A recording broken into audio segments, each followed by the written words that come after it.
fait rapidement bu njëkk bi mooy est-ce que Mame Boye Diao démissionné na APR formellement. Bonne question. Bien sûr.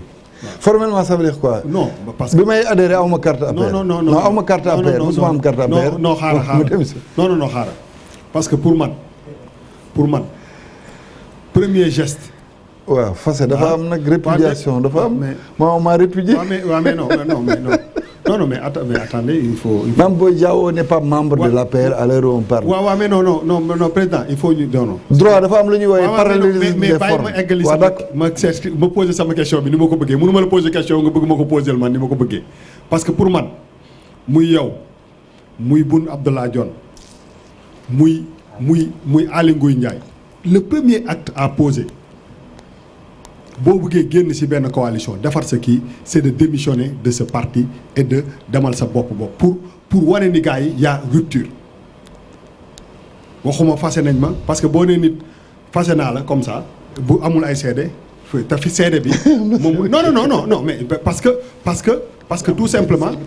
tout simplement je pense que acte boobu moom mooy xam nga lan lay indi day tax suspicion du am sur la multitude de candidatures yu jógee ci APR wala benn bokk yaakaar te gars yi démissionné wuñu parce que quand on ne démissionne pas d'un parti on peut toujours se dire que c'est mën na nekk fenêtre pour revenir pour dire que j'étais pas d'accord avec qui mais j'ai jamais démissionné du parti donc je pense que c'est un acte administratif boo xam ne day dalal xel yi pour wane que rupture am na wax fa dëgg yàlla et j'ai pas vu ngeen jël initiative bu démissionner d'un parti yéen ñi jóge ci Benno Bokk Yaakaar et ça me pose un problème beneen bi mooy kan mooy sa adversaire parce que su ma lay dégg ngay wax j'ai l'impression que si bu ñu xaymaa ci li ñu fi wax du début à la fin ba léegi nii tu tapes beaucoup plus vous tapez beaucoup plus sur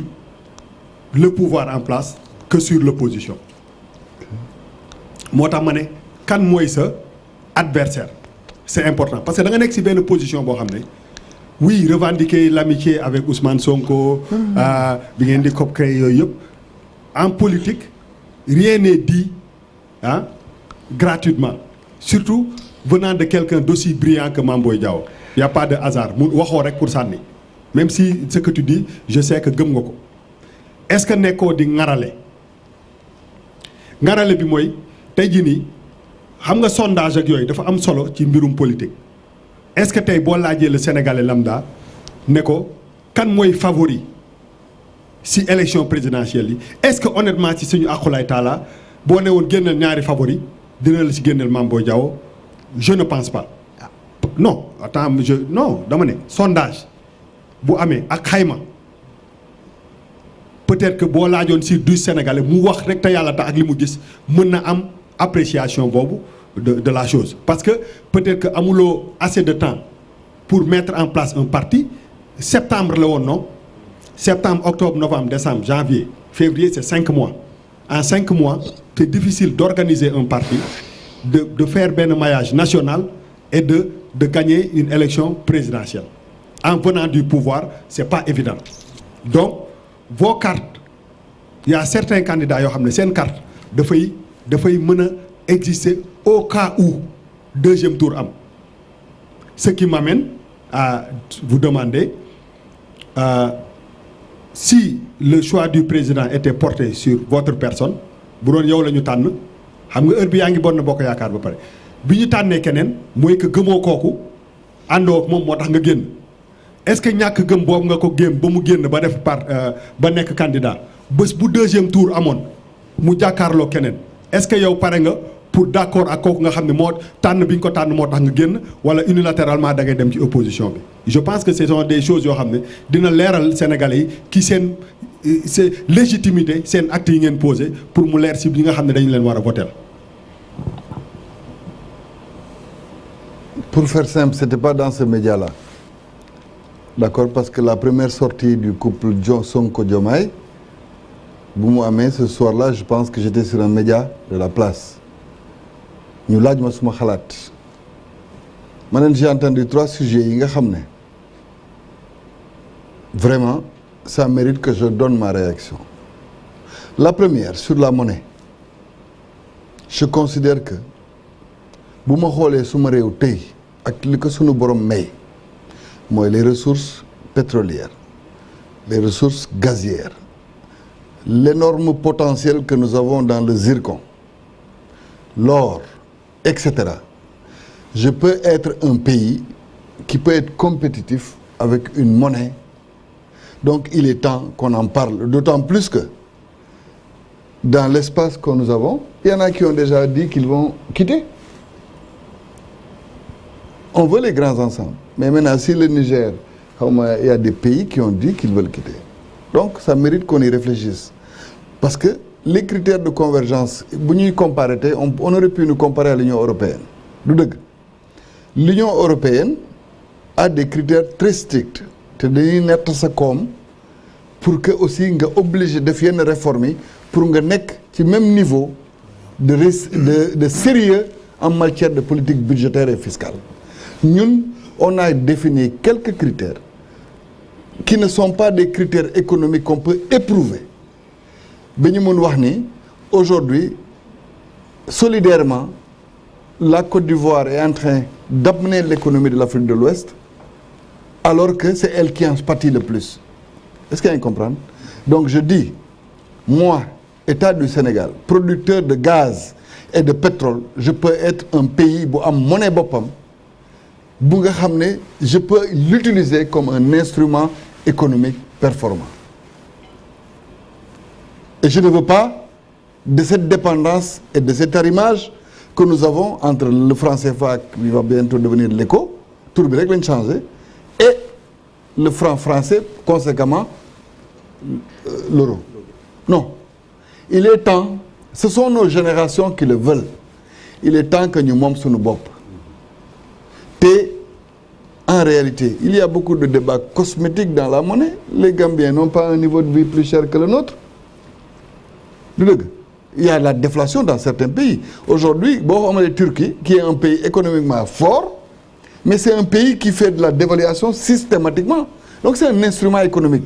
Est-ce que nous pouvons, à notre profit, imaginer un mécanisme pour une politique monétaire, donc j'ai dit, ça mérite une réflexion et j'ai une convergence avec eux sur un sujet comme ça. Là où je ne suis pas d'accord avec eux, c'est sur leur ticket. Parce que, d'abord, je dis, ça m'a fait niaou. Pourquoi ça m'a fait niaou? Moi, après, Diomaye même a voulu se justifier pour dire que ce sera en 2029, si nous gagnons. Mais si il gagne et que nous avons un référendum constitutionnel, nous créons un ticket vice-président, président. Nous votons que les Sénégalais adoptent. Si Diomaye démissionné, nous allons voter. Et moi, je ne vois pas la pertinence d'un ticket président, vice-président. Si vous voulez le pouvoir au président, donc créer un couple. Parce que les deux réunis gardent les mêmes pouvoirs que le président de la République. Donc, je n'en vois pas la pertinence. De la même manière que j'ai relevé une incohérence, quand il parlait des terres du domaine national, où il disait qu'elles n'appartenaient à personne. Mais en réalité, elles appartiennent à la communauté. Donc, je n'ai pas un moyen d'action dans la commune de Sindia, parce que c'est le maire de Sindia qui doit délibérer pour le compte des populations de Sindia sur les terres du domaine national. Donc, j'ai ma liberté de parler comme ça. Benenak aussi, sans que l'adga ma fiti makissal, ma defal la nak bilan tenak bilan bobu bonul. J'ai dit ce qu'il a fait de bon et j'ai dit malheureusement qu'il n'a même pas pu avoir un deuxième mandat. Est-ce que je suis contre lui? Non. Maintenant, la liberté, c'est ça. C'est de pouvoir poser un diagnostic. Parce que ça va être soumis à l'analyse critique de ceux qui nous écoutent. Quand est adversaire? Non. Ça te montre que je suis en train de parler de... Quand je suis d'accord avec eux, je le dis. Parce que ma banque des femmes, elle a été reprise par 4 candidats au moins. Voilà, vous ne les avez pas entendus? Non. plagiat dafa am parce que programme dañ ko bind programme li ñu bind ak li ngay wax passage RTS du benn li nga bind moom nga yéene woon du benn après boo gisee ne ah sa waay kat wax na ni passeport 5 ans 10 ans nga dem wax ko da nga kaa toppandoo loolu bokkul woon ci sa yéene ca njalbeen ga c'est pas la même chose. Maintenant mon adversaire c'est les 18 autres candidats parce que je considère que j'ai envie d'être président de la République. Je ne suis pas dans un caprice man nekkuma ci benn feeling di naan way dama bëgg a nekk njiitu réew wala dama bëgg a nekk candidat. J'ai envie de battre les autres et je mets tout ce qu'il faut comme énergie pour les battre et j'ai confiance aux Sénégalais qui nous écoutent parce que nag yàlla dafa def saa yu may waxtaan ak Sénégalais le lendemain xam naa lu may jural ci adhésion ak intérêt ak affection. Maintenant est-ce que comment il s'appelle Ousmane Diomaye Faye ou Amadou Ba etc. parce que yow d'abord tu es dans un pays où les sondages sont interdits nga ne ma y a des sondages. le sondage boobu. man mais non ces sondages xam nga nag. aujourd'hui loolu kenn mënuñu ko tere. xam nga lu tax. ah saa waay. mel ni gars yi di football rek nga ne. xoolal compte TikTok yi xoolal compte TikTok yi nga xool compte YouTube yeeg yooyu nga gis ci ñi ciy def xaalis gu dul jeex pour am ay j'aime ak ay yooyu nga xool ndax j'aime yooyu dina nekk ay j'aime ci vote moytul de moytul bu baax. Moi j'ai fait le Sénégal j'ai trouvé des populations à 3h30 du matin ñu ngi may xaar ci weeru koor donc man xam naa li ma am njort naa aussi ni man mun naa qualifier deuxième tour parce que élection bi kuy wax te yàlla rek tax xam na ni kenn du ko gagné au premier tour dégg nga maintenant. mais non yow yaa ngi bañ ñu sondage yow ngay sondage. mais parce que xam nga lu tax non xam nga lu tax en 10 ans kenn ko gagné au premier tour yow yaa ngi sondage. je t'explique moi je parle science su ma waxee science rek nga gëm ma je considère que les 2 derniers scrutins nous ont montré des tendances voilà maintenant dans le camp de la majorité qui comptait 50% n'est-ce pas de l'électorat il y a 3 candidats je pense ou 4. Dans le camp de l'opposition il y avait l'intercoalition Yewwi Wallu bu tas après Yewwi tas mais ci biir Yewwi il y a 4 ou 5 candidatures waaw maintenant est-ce que raisonnablement je peux dire qu'il y a un émiettement de l'électorat ou pas je peux le dire ça c'est de la science politique maintenant les sondages c'est différent et les sondages ne se font pas dans ce pays-là soo doon jël sondage médias sociaux xam nga ni sama yaay bi nekk Vélingara bee du ci bokk. Donc faisons très attention il y a les gens qui votent il y a les gens voilà ñooñu nag dañoo xam ni Sénégal bi indépendance amee ba léegi ñu ngi soog a amaat benn yoon lañ ko amoon biñ ko amee surprise moo amoon bi ñu njëkkee am possibilité tànn Senghor ak Lamine Gueye ñoo jàkkaarloo woon ñëpp njort ni Lamine Gueye mooy gagné voilà Senghor am stratégie de campagne dem fi Sénégalais yi di voter avec des slogans de campagne connus mu falu 2000 dañoo doon folli 2012 dañ doon folli bii pa dañuy tànn bruit bi bëri woon na am na ñu nekkoon dans leur confort parce que yàgg nañ di ut pendant 4 ans 5 ans ñi nekkoon nañ fi pendant 12 ans mun na am ñu foog ni ñoom ñoo toll foofu mais sénégalais yi dañuy tànn bii pa te loolu nag ñoom dans leur état-major ils ne l'ont pas pris en compte moytul bu baax le comportement électoral du sénégalais. kan mooy sa adversaire. mais wax naa la ko c'est le 18 maintenant si tu veux savoir je crois fermement que j'ai les moyens d'aller au deuxième tour mais yàlla xam na ni si je ne vais pas au deuxième tour je ne vais fermer la porte d'aucune personne. Parce que nag à ce moment-là je peux dire à quelqu'un parce que bu ñuy xuusoon ci sama programme bu dee kooku xam na ni li ma koy wax c'est pertinent dans tous les cas dina ko yóbbaale. Maintenant humainement Amadou Ba est un ami, Ousmane Sonko est un ami, Diomaye Faye est un ami, mais li nga xamul mooy samay concertation ngaralewu ma parce que yow bu dee ngarale la tey la mais démb bi may wax kenn yi ma wuloon wax ba ma ci wéetoon ah foofu nga commencé ngarale. ah bon ah yow naan di teg. non il faut être sérieux quand même. non da nga anticiper. je voudrais que tu sois sérieux. non da nga anticiper Bouba je voudrais que tu sois sérieux. mais je suis très sérieux. je suis très sérieux. non là tu n'es pas sérieux. non dama ne da nga teel a jël benn position boo xam ne tu n'es pas loin des deux camps. non mais et puis la question de Bouba elle est mais qu'est-ce qui m'empêche qu'est-ce qui m'empêche aujourd'hui de rester dans le camp de Benno Bokk Yakaar donc Aly Ngouille Ndiaye day ngarale. mais c'est vous qui faites de nous bokku leen de. waaw mais c'est vous qui faites de nous des commentateurs. tu es l'ami des deux ñi nga fi tudd. président Khalifa Sall wax na leen ko fi la dernière fois. vous faites des candidats des commentateurs de l'actualité politique man mënumaa toog ci ay émission kii sa xarit la kii sa doomu ndey la nga ne may wax leneen lu dul dëgg mais si vous ne me parlez pas de il ne m'intéresse pas. Ce qui m'intéresse aujourd'hui, j'ai une tribune unique. Mais yow yaa ñu wax ni sa xarit la de du ñun ñoo ko wax. yaa dem ci plateau yëpp ne. non mais dañ ma laaj wala laajuñu ma Charles tu es témoin tu étais là. on m'a demandé dañ ma laaj. dama yow xanaa man jinne laa bay deviner.